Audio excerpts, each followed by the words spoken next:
and I appreciate your introduction, and I hope to live up to that.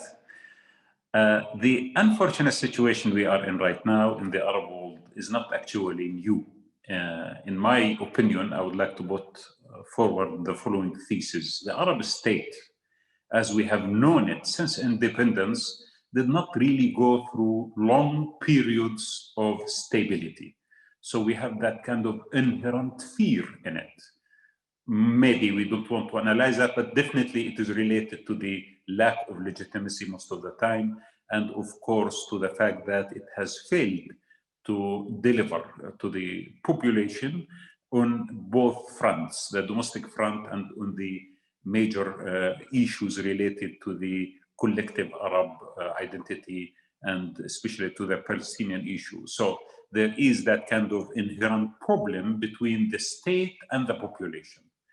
And that is not new. We know that, tens of attempts to change states in the Arab world and to make it different. Most of them, all of them actually, were violent through military coups. The only example of a peaceful attempt to create a new reality based on democracy was actually 10 years ago, when we all watched people of Tahrir Square, and before that, the people of Tunisia demonstrating peacefully with new slogans, neither pro-Arab nationalism nor extreme religious slogans, but actually they were repeating slogans of equality, justice, freedom, and dignity. So that was something unique, and we need to first start with it. Now, during the last 10 years, we have 70 million added to the population of the Arab world. And the children who were 10 years old at that time, today they are 20 years old.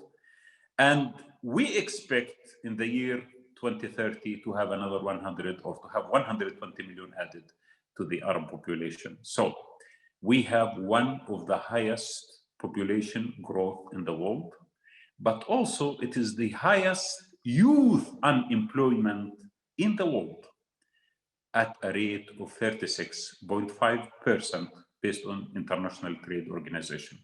36.5%.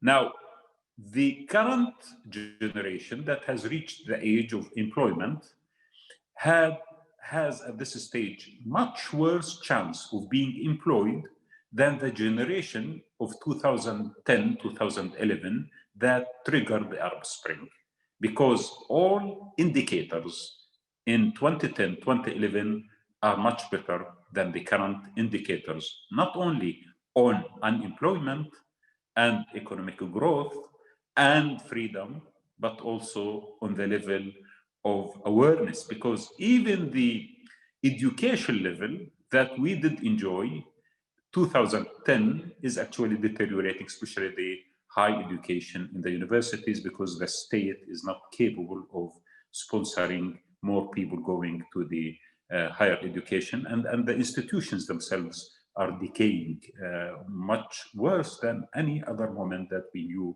since the high education in the Arab world started. So one of the major problems right now also for the people who are joining the Arab world, the young people who are now opening their eyes to the reality, that the public sector in the Arab world is the most important provider of jobs.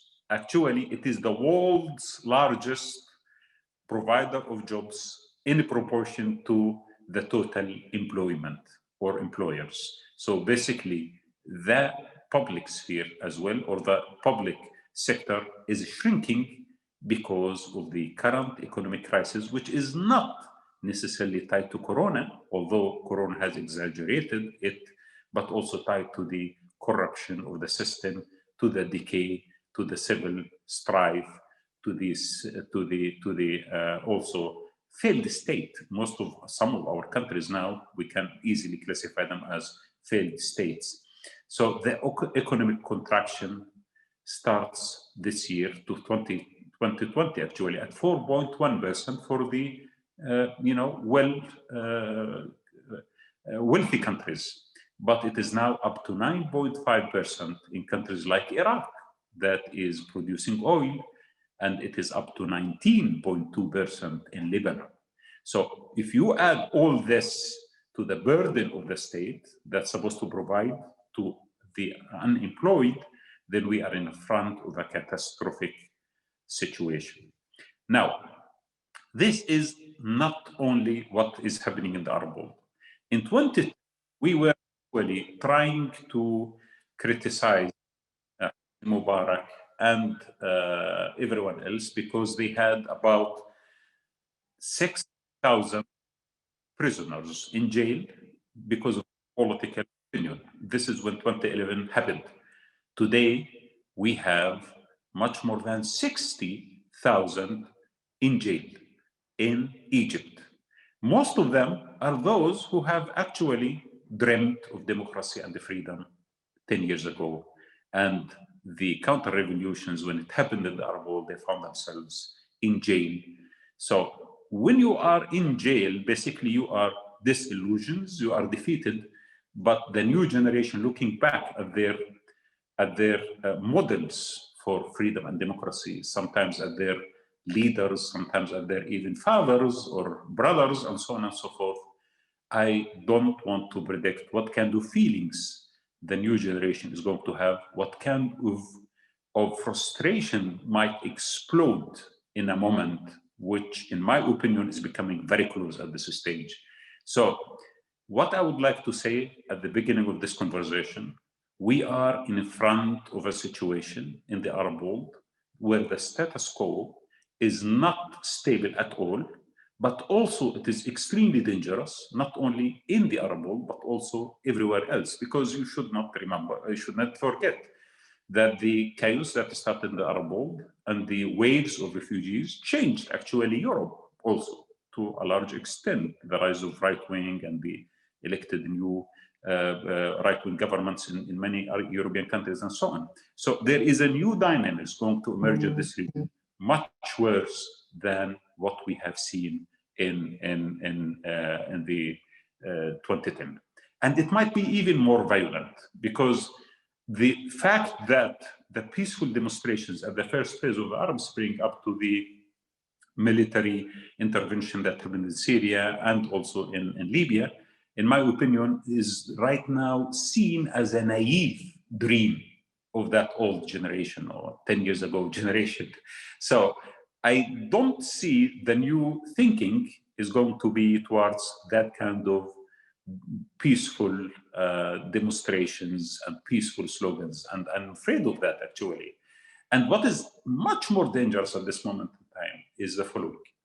Before, we had ideals, we have ideological foundations and parties and groups and movements that were raising slogans about what they would like to achieve in the future. Most of that has been demolished. So the current reality in the Arab world does not have leaders at all. It means the opposition have been destroyed to an extent that we are in front of angry generation, disillusioned, defeated, but also at the same time doesn't have kind of framework to operate within, or leaders to listen to, or ideals that you can structure and build as a paradigm for the future. And this is also, in my opinion, a recipe of chaos. So I would like to conclude by saying the Arab Spring started as a moment of awakening in the Arab world, and it was a beautiful moment. No one must regret. It was not a mistake. What happened afterward is the authoritarian regimes and the counter-revolutions that tried to suppress that hope, but is creating right now much worse than what in any moment in our history had in this part of the world. And definitely the duty of European countries in particular, who are very close to us and they are witnessing what's going to happen, and they're going to be affected directly by it in every form, is huge. The duty is not to keep silent on atrocities against people in this part of the world. We are in front of a reality which will spill over definitely to everyone around us. We have a new administration. We hope that when democracy is prevailing right in the United States of America, we hope as well that a new American policy towards the region is going to force dictators to do something, at least to release some of those who are actually not only in a prison, but they are dying in a prison, dying systematically, being killed, assassinated inside jails, while the rest of their families outside are witnessing atrocities against them to make them starve and to dehumanize them. This is not acceptable, and all of us should work together in order to reduce this risk of a catastrophic explosion that I can see it about to happen. Thank you very much.